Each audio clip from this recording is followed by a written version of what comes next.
All right, guys. Today we have a press conference from Coach Taylor talking about some things. So let's go ahead and listen up to see what he has to say and then give my opinion after based on what he has to say. I haven't looked too much into this press conference, so I'm kind of going in blind like you guys are.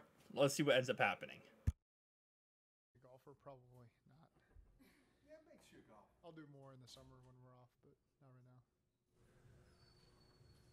It's a great weekend for it, I'll tell you that. Yeah. Not too hot. No rain or anything. We were out of Didn't town. play well, but Oh, really? You play a lot? twice a week. Oh, well, that's a lot. Yeah, it's a lot. What's up? Not very good. Doesn't help the handicap. All right, we can get started. How nice is it to have Tyler Boyd and his personality back in the building? Yeah, it's good to see TB. So to have him back in here and be around the guys, see some of those new receivers, see him in action, I think is a good thing for us. You looked a little surprised to see him. Were you surprised? I had forgotten that today was the day he was coming back. So I'd been made aware last week, and I think I talked to him last Thursday, and then just forgot. I didn't check in on the receiver meeting this morning, so I didn't see him in there. So he got on me quick. He talked at length in there about how much this place means to him, how much this city means to him. We know this is an important year for him personally. Your thoughts on him having that attitude at this stage of his career? He's been about what we want to be about, every step of the way. When this staff really came in here in 2019, he's one of those guys that through thick and thin, we're always whatever you need from me, coach. Always been a great leader in the locker room. Always been someone I've been able to go to and know that I'm going to get a truthful response back on how things are going. And so, again, he's one thing we preach to all of our guys, especially our new guys, is we want guys that are consistent every day they walk in the building. We know what we're going to expect. TB fits that to a T. He's the same guy every single day. He's always a great attitude. And I think that's key to building the culture the way we wanted it and the way we want this team is guys like that type of personality. And we sent him and Jesse Bates out there for the coin toss at Buffalo last year because those were two guys that I felt like had really fit that description aside from, Sam Hubbard, who was a captain, and some other guys who'd been here for a number of years. I think that those guys personify what we want to be about. Why is somebody like TB able to handle his business off the field and not let it distract what he needs to do in the locker room and on the field? That's part of learning through your experience in the NFL. I didn't get TB's first years in the league. I don't know how he was those first 2 years. I got him year 3 and beyond, and you see a guy that had started to figure it out by then, and understood what it means to be a pro and how certain guys survive. All guys have talent, but certain guys have to fit, what the expectations are in the locker room and the meeting rooms and the consistency over the course of the season. And TB has done that since I've known him and been around him, and I think he's a good example for other guys to kind of learn, what type of guys survive in this league. He was talking about the AFC Championship game and him not being in there. He said, he had some good looks, had some good one-on-one matches, good leverages. As a play caller, how much did you have to adjust when the second he went out, given the way that they seem to be defending y'all on the outside? Yeah, it's a challenge, it's hard when guys get beat up like that, and they were doubling a lot on the guys outside with T and Jamar, and so that's just we feel like we got a lot of good playmakers on this team, and guys stepped up and made plays, and that's just the way it goes. Jamar and T in the past have talked about how Tyler, their rookie year, was a really big help getting them used to the NFL, and then he was asked about Charlie today. How much can you see as a coach when a veteran like Tyler is helping out those younger guys? Can you see a difference in practice and what they're doing? I just know that TB is very unselfish, and he's got no ego. And so there's no one on this team that he wouldn't help, put his arm around and make sure they understand the way that we do things, even if it takes a rep away from him. That he's just the type of guy that just wants the best for this team. He wants to help us win championships, division titles, very unselfish. And so I think that he's a great mentor to a lot of these young players that we have. How important is this time for a guy like Trevor Siemian? It's good for him. He's heard these types of play calls. He's run these routes before. It's just putting it all together with how we say it and with the personnel that we have, I think is really the adjustment that I think he's fit in really well and doing a good job getting in there and getting reps. It comes to him very quickly. Again, it's just more of a terminology aspect and just getting used to the personnel that we have. Are you seeing, as an offensive play caller, are you seeing more teams try to bring more pressure with just 4 and try to drop as many as they can? I mean, how have the trends kind of been over the last few years of quarterbacks and offense have developed with how many guys they're bringing in the box? It totally depends on the defense, and how their personnel is built and what their coordinator's identity is, and it just depends on the team we play. They're a team that maybe just rushes forward and doesn't pressure as much because they feel good about their back end or their front 4. Guys that will bring 5 or 0 you. Guys that will bring the replacement fire zones like we saw from Atlanta, where they're still only rushing 4, but it's a DN dropping and a backer coming or a nickel coming. And so we face a variety of that every single week. I can't say that there's a trend that I feel more than the other. It's based on the personnel we're facing matched with the defensive play caller, matched with maybe the personnel they have on offense leads them to the identity they have. And then maybe some teams play us different. And so some teams determine they want to blitz us. Some teams determine they don't. So I can't say that there's a general trend that we see. It's just based on team to team. Drafting a guy like Miles and being able to have him as kind of a rotational guy early, is that maybe beneficial for in games deeper in the season, fourth quarters, high level situations that maybe guys like Trey, Sam, Joseph, they're fresher in key moments? How much of that maybe was in the equation when you went through the draft? Yeah, I don't think it hurts to have enough guys that can play up front.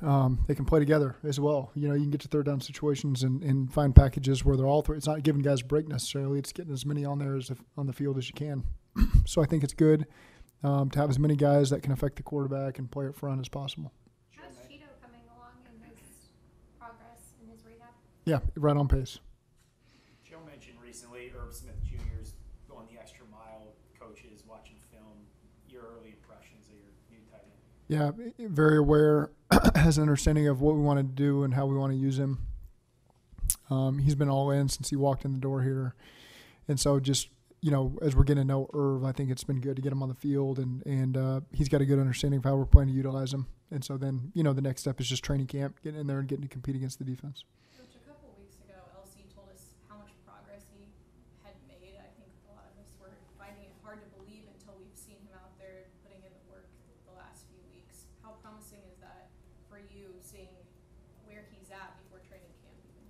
Yeah, I think that's what's great about the rehab process with all of our guys. We got a lot of faith in our department that handles that, and those guys are making the progress that's needed.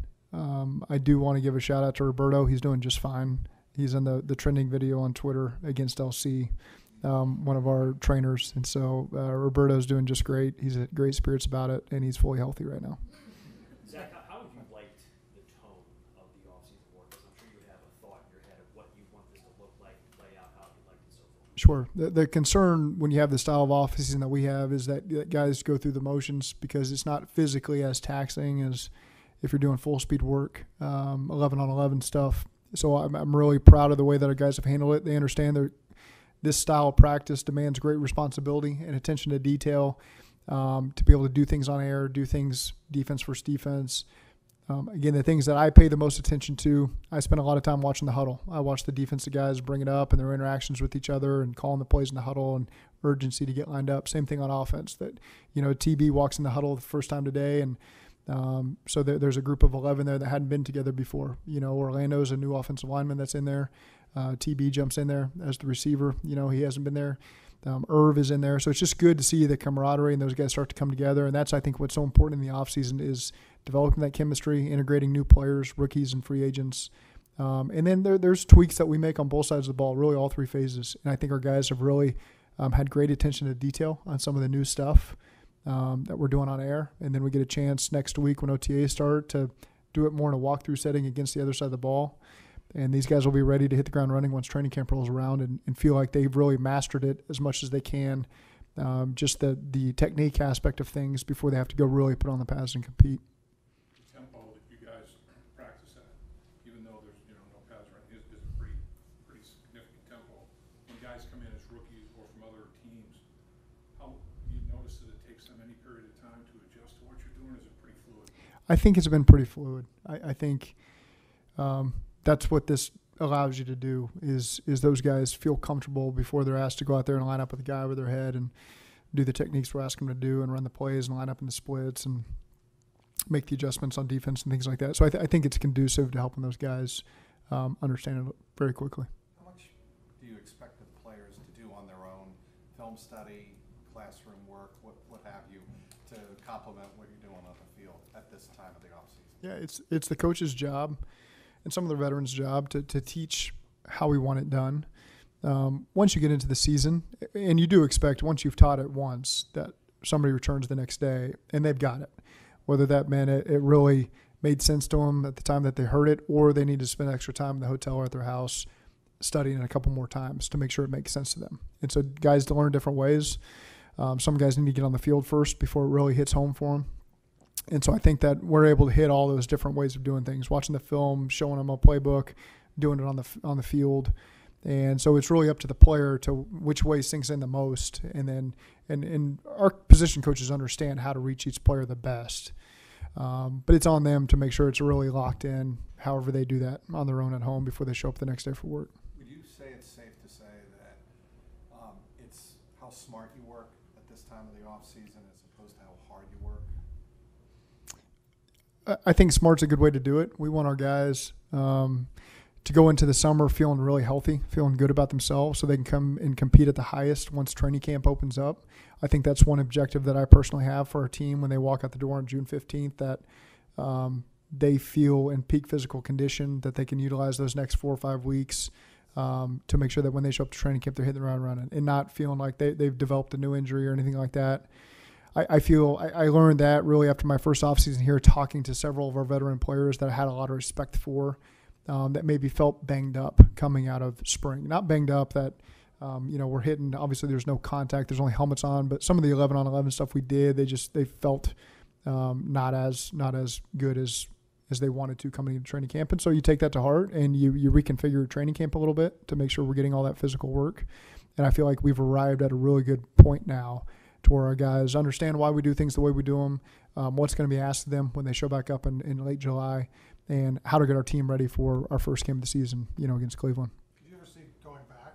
I mean, is it individually each year, like you take the temperature of Yeah.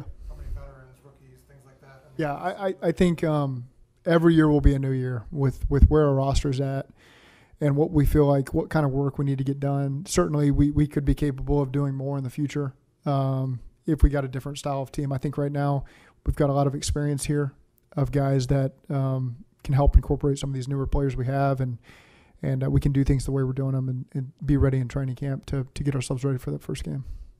Zach, what's your reaction to the fair catch rule? How do you best prepare for that? You got a lot of new pieces on the kick team. Yeah. How do you decide what the best strategy is with that change? I think that'll be a work in progress. That'll be something we continue to talk through with Darren. So again, we've kicked around a lot of different scenarios that can pop up. I won't get them all into here, but it will change. Kickoff and kickoff return. I think early on teams may treat it differently. We'll see. It'll be interesting to watch these first couple weeks how it goes. But we'll develop a good plan that we believe in and helps put our team in the best position. Any discussions for joint practices during training camp, or are y'all probably just going to be here? How's that going to go? No, we play Green Bay the first preseason game, so they'll come here for a day. You talk about sort of, guys feeling good about themselves going into training camp. You guys have had near perfect attendance, voluntary workouts, like that camaraderie. How nice has that been seeing that this offseason, and how really important is that beyond just like having peak physical shape? I think it's critical. I think guys got to get along. Guys got to know how to push each other. Guys got to know how to help each other. Guys, they don't have to love each other necessarily. You got a lot of people in the locker room. I know how that goes, but you got to respect the work that everyone's putting in, and I think that our guys do that. And they understand that when you come play for the Cincinnati Bengals, you're playing to win a division title, and you're playing to go win a championship. And so that's what everybody in this locker room understands. And the new guys, we make sure that they understand that very quickly in our team meetings. And guys have really bought into that and are unselfishly pursuing all those goals. What do you think of BJ's haircut? I think it looks great. I think it looks really good. I'll just leave it at that. With the Green Bay thing, because the game's Friday, right? So then Thursday will be an off day, and you do 1 day of joint practices on Wednesday. That's correct. Yep. Is it kind of a similar thing where it's that relationship with Matt that you have that you wouldn't just do that with anybody? Yes. Yes. I feel good about how we'll practice together and the communication with the other team's coaching staff. And there's a lot of guys on that staff. Joe Barry, a lot of guys that I've worked with before, and so feel good about that, doing that for a day. So last year didn't sour you at all? No. Last year's last year. But this year we're only doing 1 day. You mentioned that the TV gave you a heads up and you just forgot the date. Have you heard anything from Jonah's camp about when he might show? We'll just take it day to day with him. Zach, with Joe Mixon, we asked a lot of questions about his future at Cincinnati at the Combine, even on draft weekend we were asking questions about it. I'm sure, look, in 2023, Joe hears that stuff. He's a mature guy. He's been around a long time. Do you have to have conversations with him to make him comfortable about his positioning here at Cincinnati, or just rely on his general professionalism? I think we've got a great relationship with Joe. I've appreciated how he's come into the building every single day and just worked hard. And that's a big reason why we gave him the contract we gave him, his presence with the team. And so, again, he's a guy that I enjoy being around, and we're counting on him. Thank you.